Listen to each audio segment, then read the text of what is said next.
podcast Teman Ceritamu. Jadi di sini kita kedatangan ahli sejarah nih sama arkeolog. Boleh Bapak perkenalkan namanya? Dari Bapak dulu atau saya? Saya, Anda dulu aja. Perkenalkan ya teman-teman, nama saya Dr. Evan Agung Sofyan, boleh dipanggil Revan ataupun apa itu bebas ya. Alhamdulillah saya juga sekarang jadi dosen di salah satu universitas Bandung ya, di Unpad ya. Coba. Oke, perkenalkan nama saya Akbar Bramantio. Ya saya sih terlalu banyak ya. Kalian boleh manggil aku apa aja asal bukan saya. Saya mantan dosen, saya ada pengalaman mengajar selama 12 tahun. Udah sih sepertinya itu saja. Wah, keren-keren banget nih Bapak-bapak yang kita undang sekarang. Sekarang Bapak boleh tahu kesibukannya apa ya? Dulu, Bapak juga aja. saya sering olahraga malam. Saya sering berlari di biasanya tuh di Sumarekon ya, malam-malam tuh soalnya Sehat banget ya Bapak? Iya, jujur ya, saya lebih suka yang gelap gitu. Jadi tuh saya estetik gitu. Berlari di Sumarekon sambil di gelap gitu. Sangat seru bagi saya. Oke. Ya kalau saya yang tadi sudah disebutin ya, saya juga dosen ya. Alhamdulillah saya juga ngajar di Unpad tuh jadi ya sejarah. Cuman saya lebih ke sejarah Islamnya itu. Dan juga selain itu, selain ngajar, saya juga alhamdulillah saya ngajar di salah satu sekolah di Bandung, yaitu ada di Alsen ya, Alsen Tori itu. Alhamdulillah kebetulan saya guru besarnya lah di sana. Oh, kebetulan ya Pak, saya juga punya kenalan di sana bernama Pak Agus ya. Oh, Pak. Kebetulan saya juga alumninya nih Pak. Oh, iya. Ada murid kita nih. Iya, betul Ya, banget. ini muridnya Makanya Bapak. saya mengundang Bapak-bapak di sini. Oh, Nah, tinggalnya di mana nih Pak? Kalau boleh tahu nih. di rumah. Daerahnya Bapak, daerah. Biasa udah tua ini, udah tua. Ini ya. Rumah saya di Dubai, di Jemberung. Dubai, udah dikit aja bro. Daerahnya ujung berungnya. Iya. Anak Uber ini berarti. Anak Uber. Oh ada bapak dong. Bapak Uber nih. Oke. Kalau saya mah agak jauh sih di Sumarekon. Oh, yang komplek itu ya. Saya juga punya kasih umum di sana. Gak mau kalah ya Bapak ini. Oh dong. Nah, sekarang kita bakal nanya-nanya tentang kerajaan Mataram Islam nih. Oh iya. Oke, nih mulai pertanyaan pertama ya Bapak. Di mana pusat awal pemerintahan Mataram Islam? Mataram Islam ya. Jadi pusat pemerintahan awalnya tuh ada di Kota Gede ya. Itu tuh ada di daerah, kan biasanya tuh kerajaan lain yang ada pemerintahan pusatnya di pesisir. Bedanya di sini tuh di pedalaman. Kota Gede ya. Kota gede. Bukan berarti kotanya besar ya, itu namanya. Kota Gede. Nama Kota Kayak Gede. bagi. Oh iya, siapa sih raja terkenal Mataram Islam? Ya untuk rajanya tuh ada namanya tuh Bapak Sultan Agung. Beliau adalah raja terbesar Mataram Islam.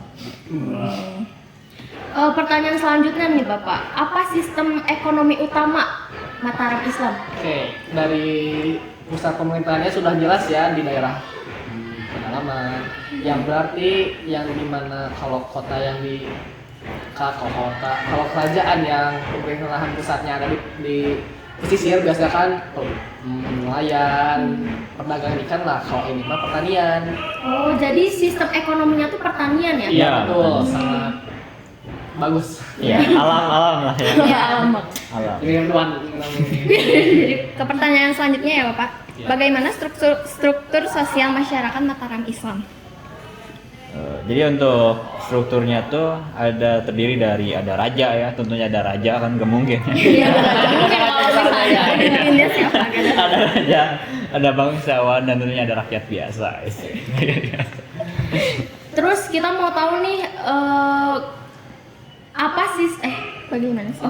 Sorry. Terus kita mau tahu nih bagaimana budaya di Mataram Islam tuh gimana sih? Gimana berkembangnya gitu? Oke. Budaya dari Mataram Islam ini ya, akulturasi dari budaya Jawa dan Islam. Jadi itu campuran dari Jawa dan Islam. Set. Nah, itu jadi budaya. Tapi nggak betul cuma set gitu doang. Tentunya ada prosesnya. Iya, ada Prosesnya. prosesnya. Sesuatu pasti ada prosesnya. Nah betul. Kamu pintar. Ya, jelas banget Betul, ya? saya alumni. Yang Nah, ini, iya. ini di mana ini? Ini di mana nih? 26. Iya, yang di sana, yang di atas ya? Iya. Oh, Lanjut. lanjut. Oh ya, apa aja sih ciri utama kerajaan Mataram Islam? Ya untuk dari cirinya tuh kerajaannya itu agraris ya, Agraris. dengan kekuasaan raja yang kuat tentunya. Betul. Apalagi kan raja besarnya itu sangat terkenal ya Betul. di nama. Jadi pasti saat kamu mendengar, bukan namanya, pasti orang-orang pasti bakal tahu. Oh yang gitu. Oh yang Nah, kalau boleh tahu nih Pak, apa aja sih peninggalan kerajaan Mataram Islam? Oh, jadi peninggalan di Mataram Islam itu ada masjid, ya, dan juga makam raja, Raja-raja. dan juga ada apa ya namanya? tradisi budaya. Iya, tradisi budaya yang turun temurun lah. Betul. bisa dibilang. Ya. Pasti banyak banget ya peninggalannya. Wah, saking nggak bisa Tak terhitung dihitung ya. Ada di mana Ya. nggak bisa dihitung jari. masa Tapi itu yang sangat-sangat berkesan ya Bapak ya? Iya. Oh iya Pak, saya pengen tahu apa sih penyebab utama kemunduran kerajaan ini? Oh, Untuk penyebabnya tuh ya antara lain konflik ya tentunya, konflik internal yang mungkin perebutan kekuasaan ya tentunya, dan juga campuran dari tangan VOC kalau nggak salah, Iya. VOC. Jadi ya campur tangan POC juga sangat berpengaruh Nah, di betul. keruntuhannya kerajaan Mataram Islam ini. Terus kan tadi kita bicara tentang VOC ya. Apa peran VOC dalam kemundurannya? Oh oke nih, VOC itu sering banget memanfaatkan konflik dari internalnya kerajaan Mataram Islam. Jadi itu mereka mengadu domba lah, bisa dibilang membantu sepihak sambil membantu sepihak lainnya. Jadi itu langsung rubuh. Betul. Oh iya, apa aja sih peristiwa yang menandai perpecahan Mataram? Saya jawabnya singkat aja ya. Jadi peristiwa yang pentingnya itu adalah perjanjian Giyanti kalau nggak salah. Nah, itu sangat berpengaruh banget itu. Tuh. Kan tadi Bapak bilang perjanjian Giyanti ya Bapak. Hmm. Apa aja dampak dari perjanjian Giyanti ini tuh apa? Saya aja jawab. Ya betul. Jadi di perjanjian Giyanti ini sangat berpengaruh banget buat di kerajaan Mataram kuno karena memecah belah dua kerajaannya yang memberikan Kesultanan Yogyakarta dan Kesunaan ya. Kesunaan. Maaf saya sudah tua jadi Gak apa-apa, ini santai aja. Kesunaan Santai aja. Surakarta. Oke. Apakah ada pertanyaan lagi? Kita masuk ke pertanyaan terakhir ya Bapak. Oke. Apa sih pelajaran yang bisa diambil dari sejarah Mataram Islam? Kamu aja nih. Oke, sekalian sekalian penutup juga ya. Kan.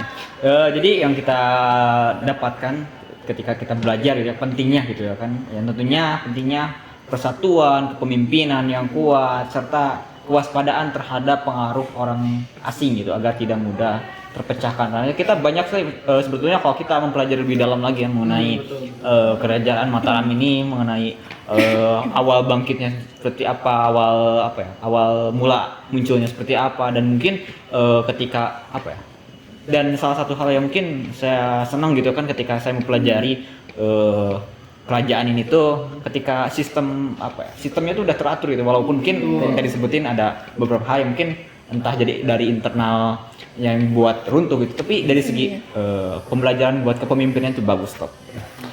Sebenarnya saya mau nambahin ya, tapi sudah diambil semua. Sudah komplit. Sangat lengkap ya Bapak. Iya. Kita udah benar-benar wah jadi mengerti gitu. Iya. Jadi Apa tahu ya iya, kita. jadi tahu kita. Makasih banyak ya Bapak Iya. ya udah Saya mau sudah datang. mengundang saya. Ya, tentunya kita makasih juga alhamdulillah bisa ketemu dengan murid saya.